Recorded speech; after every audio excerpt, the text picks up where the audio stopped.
Kesehatan adalah modal paling utama dalam hidup ini. Kita hanya bisa beraktivitas, melakukan berbagai kegiatan dalam hidup ini hanya oleh karena kita memiliki sesuatu yang bernama sehat. Kecenderungan kita adalah baru merasakan pentingnya suatu nikmat kalau dia sudah berkurang atau bahkan hilang sama sekali dari diri kita. Kita baru merasakan pentingnya gigi kalau sedang sakit gigi. Kita baru merasakan pentingnya telinga kalau sudah tuli. Kita baru merasakan nikmatnya, benar-benar nikmat mata kalau sudah diserang penyakit buta. Sepanjang dia ada, normal, kita kadang-kadang kurang menjaga dan memeliharanya.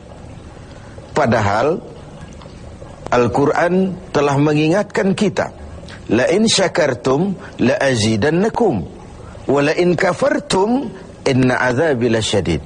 Kalau kamu pandai bersyukur dalam artian menjaga nikmat, menjaga karunia yang diberikan Allah kepadamu, aku akan tambah nikmat itu kepadamu.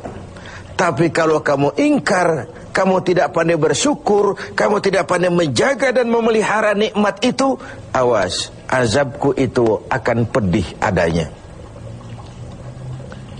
Begitulah. Kesehatan ini menjadi modal utama. Kita melaksanakan puasa, selesai itu kita berangkat ke masjid, melaksanakan sholat tarawih, kemudian tadarus Al-Quran, bahkan ibadah haji, jihad sekalipun hanya mungkin kita laksanakan kalau kita mempunyai sesuatu yang bernama sehat. Nah, lawan dari sehat adalah sakit. Kita manusia terdiri dari dua elemen pokok, jasmani dan rohani. Kadang kita kehilangan keseimbangan. Berpayah-payah kita mengurus rohani, berpayah-payah kita mengurus jasmani, maksud saya. Satu hari 3 kali kita mandikan jasmani kita. Kita berikan pakaian yang bagus-bagus, parfum yang wangi-wangi, pakaian yang aksesoris yang mahal-mahal untuk keindahan jasmani. Pernahkah kita berpikir seperti itu untuk menambah keindahan rohani kita? Kita hiasi dengan sifat-sifat yang baik, dengan sabar, dengan ikhlas, dengan tawadhu, dengan tasamuh, lapang dada, dan sebagainya.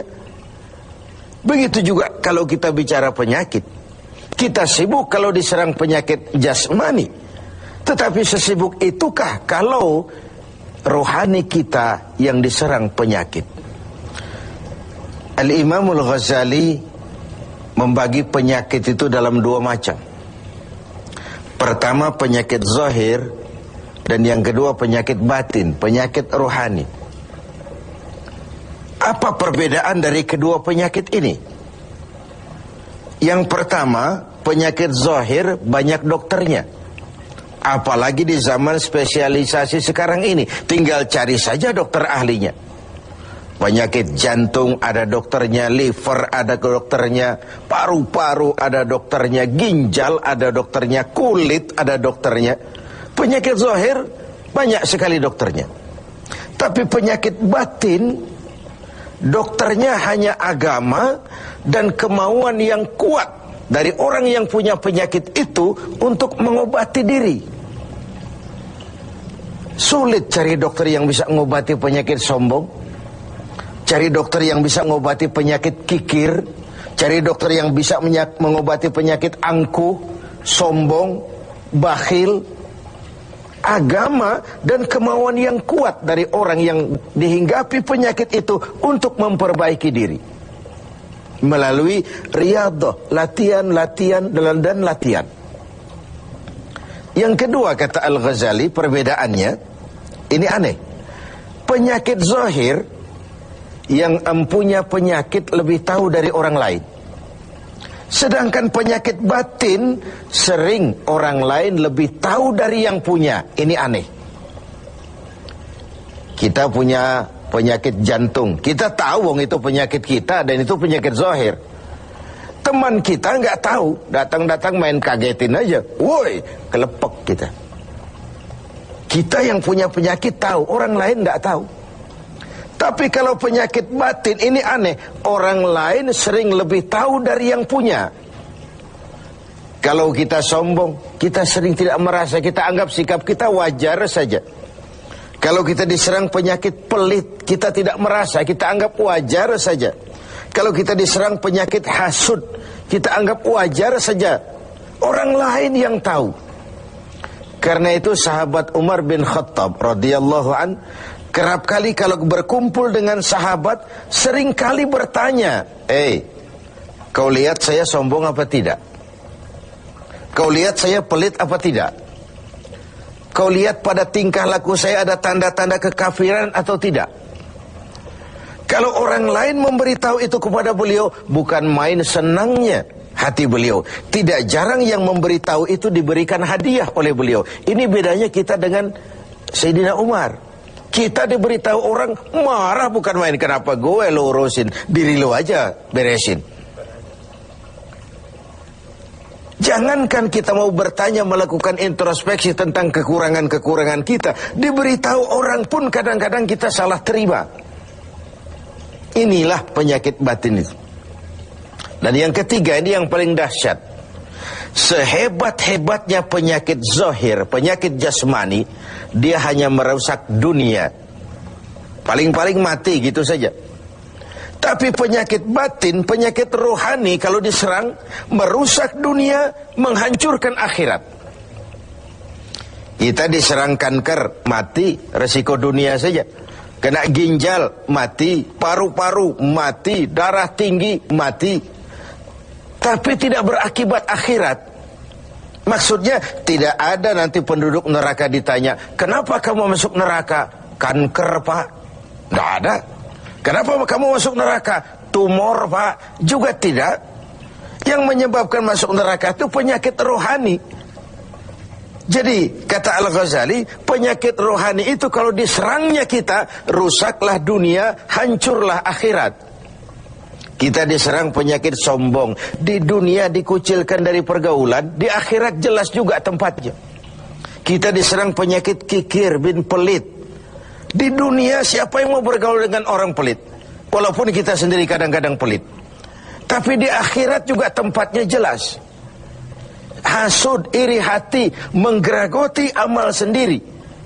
Di dunia kita sulit hidup karena senang lihat orang susah, atau susah lihat orang senang. Itu kan tandanya hasud itu, iri, dengki. Lihat orang susah, senang. Lihat orang senang, susah. Di dunia saja sudah susah hidup, susah gemuk. Di akhirat jelas juga tempatnya. Karena itu kata Al-Ghazali, heran saya ini. Kalau diserang penyakit zahir, cepat-cepat kita lari ke dokter. Tidak ada uang, berutang pinjam pun maulah. Diserang demam, diserang flu, diserang segala macam penyakit zahir, panik, cepat lari ke dokter. Atau paling tidak puskesmas yang terdekat. Puskesmas tidak berhasil, cari ke rumah sakit umum. Rumah sakit umum masih gagal, cari dokter spesialis. Tidak ada ongkos, jual apa yang bisa dijual. Karena kita tidak kepengen diserang penyakit jasmani.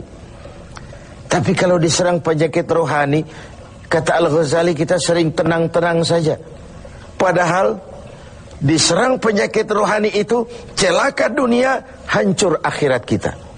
Sehingga beliau menghimbau, kalau kita begitu bersungguh-sungguh mengobati penyakit jasmani yang kalau diserang hanya merusak kehidupan dunia, betapa kita tidak akan lebih bersungguh-sungguh mencari obat penangkal penyakit yang kalau diserangnya kita, rusaklah dunia, hancur jugalah akhirat kelak. Dengan puasa Ramadan, pada satu sisi kesehatan jasmani terjaga karena memberikan kesempatan istirahat kepada organ tubuh yang sudah bekerja seperti mesin 24 jam. Sementara jasmani diberikan kesempatan istirahat dengan makan dan minum yang teratur. Rohani dihiasi. Dengan puasa timbul sabarnya, dengan puasa timbul jujurnya, dengan puasa timbul ikhlasnya, dengan puasa timbul sikap rendah hatinya. dihiasi dengan perhiasan-perhiasan yang menyehatkan rohani kita. Inilah mana ucapan Nabi, sumu tasihu, berpuasalah kau, niscaya kau akan sehat. Bukan sekadar sehat jasmani, tapi juga sehat rohani. Karena itu kita sering berbangga dengan perhiasan jasmani, dengan berbagai merek yang kita pamerkan kepada teman-teman kita. Kita pakai jam tangan Rolex, kita pakai baju Versace, Gianni Versace, kita pakai tas Louis Vuitton, berpayah-payah kita menghiasi jasmani kita.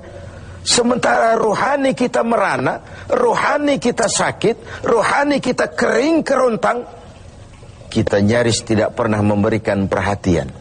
Inilah Ramadan, nuansa di mana kita menumbuhkan keseimbangan antara pertumbuhan jasmani kita dengan kesehatan rohani kita.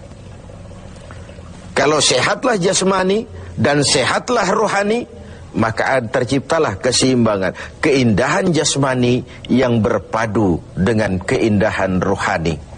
Itulah bentuk yang kita dambakan dalam menjalani kehidupan ini. Semoga puasa yang kita laksanakan mengantarkan kita ke arah tumbuhnya kesehatan jasmani dan lebih-lebih lagi kesehatan